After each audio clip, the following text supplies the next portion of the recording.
آج اگر حکومت پوچھ لیتی ہے کہ یہ مال کہاں سے آیا،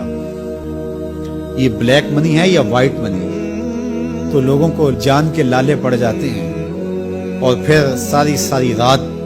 جو ہے وہ ٹیبل پہ وکیل بھی بیٹھا ہوتا ہے کہ کسی طرح سے ہم اس مشکل سے نکل جائیں اور ثابت کریں کہ یہ مال ہمارا کمایا ہوا ہے۔ یار حکومت پوچھ لے تو راتوں کی نیند اڑ جاتی ہے جب رب نے پوچھ لیا، اور وہ پوچھے گا، قدم ہٹنے نہیں دے گا، وہ پوچھے گا من این اکتسبہ، کہاں سے کمایا۔ بہت سارے لوگ ہیں جو مال کماتے ہوئے اس کو بھول جاتے ہیں کہ ہم مال کیسے کما رہے ہیں۔ فرمایا کہ میری امت پہ ایک ایسا زمانہ آئے گا کہ لوگ اس بات کو فراموش کر دیں گے کہ جو ان کے پاس مال آ رہا ہے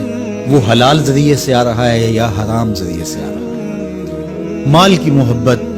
اس قدر غالب ہو جائے گی کہ حلت اور حرمت اٹھ جائے گی، اور جب کوئی شخص اس مقام پہ پہنچ جاتا ہے، طمع اس قدر بڑھ جائے، پھر سمجھو کہ اس نے قیامت کے دن اللہ کے حضور سخت شرمندگی کا اہتمام کر لیا، سخت رسوا ہوگا اس نے۔ تو ہر صورت کے اندر وہ ذرائع اختیار ہمیں کرنے ہوں گے جو حلال ہیں۔ علماء نے لکھا ہے کہ اگر رزق پاک نہیں ہے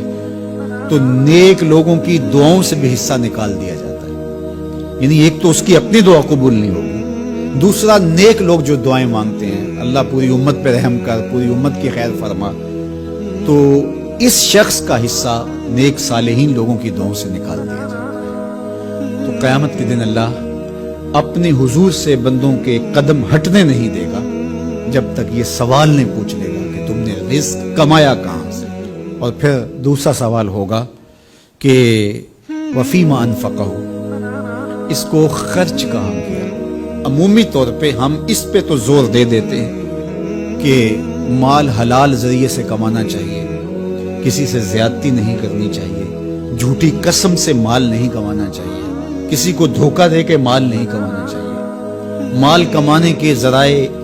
اچھے ہونے چاہیے، یہ اس پر تو ہم توجہ دیتے ہیں۔ لیکن سوال یہ بھی ہوگا کہ صرف یہ مسئلہ نہیں ہے کہ تم نے کمایا کیسے، یہ بھی مسئلہ ہے کہ تم نے مال کو خرچ کہاں کیا، مصرف کیا تھی اس کے۔ فضول خرچی میں، اسراف میں تو وہ مال حلال کی کمائی تم نے ضائع تو نہیں کر۔ ہمارے مالک نے تو ہمیں جو مال ہے اس کو بے وقوف لوگوں کے ہاتھوں میں دینے سے منع کیا ہے۔ بچے ہیں جو مال کے مصرف کو نہیں جانتے، اس طرح گھر کی وہ خواتین جو مال کے مصرف کو اچھی طرح نہیں سمجھتی اور فضول خرچی کرتی ہیں، تو شوہر کی ذمہ داری ہے کہ وہ اخراجات کنٹرول کرے۔ یہ اس آیت کریمہ کی شرح کے اندر علماء نے لکھا کہ بے وقوفوں کو مال نہ دو، چونکہ وہ اگر غلط جگہ پہ خرچ کریں گے جہاں خرچ نہیں کرنا چاہیے تھا تو اس کا حساب آپ کو دینا پڑے گا۔ تو مال کو خود بھی ایسی جگہ پہ خرچ نہ کریں اور مال کا امین ان کو نہ بنائیں جو ایسی جگہ پہ خرچ کریں جو اس کا مصرف نہیں ہے۔ تو جو مال فضول خرچی میں اڑا دے تو اس سے بھی پوچھا جائے گا، اور جو حرام میں لگائے، سراسر حرام میں لگائے،